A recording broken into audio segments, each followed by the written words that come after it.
আসসালামু আলাইকুম। দিনাজপুর ৫ পার্বতীপুর ফুলবাড়ি আসনে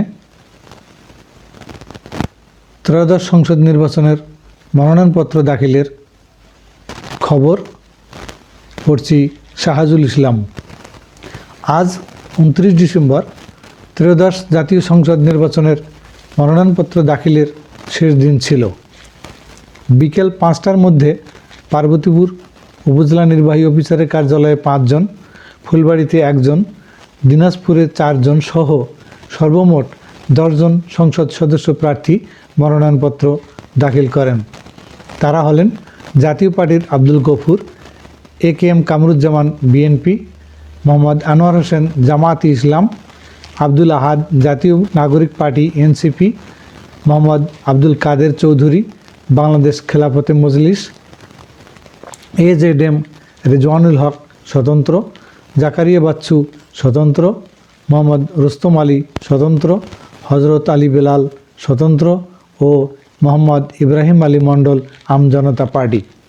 পার্বতীপুর উপজেলা নির্বাহী অফিসার সাদ্দাম হোসেন বলেন, ত্রয়োদশ জাতীয় সংসদ নির্বাচন একটি নিরপেক্ষ এবং গ্রহণযোগ্য নির্বাচন করতে আমরা দৃঢ় প্রতিজ্ঞ।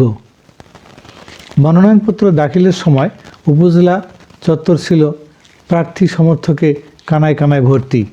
সকলের মনে ছিল আনন্দ উল্লাস এবং মুখে মুখে নির্বাচনের আলাপচারিতায় মুখরিত পরিবেশ।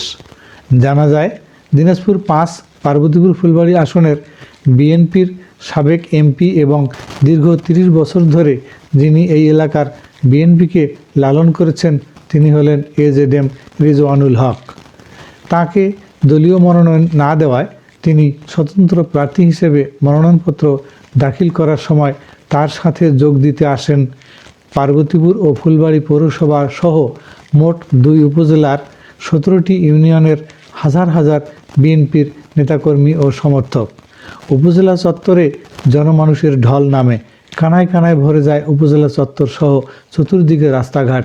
মুখে মুখে ধ্বনিত হয় হক ভাই, হক ভাই। ধন্যবাদ সকলকে।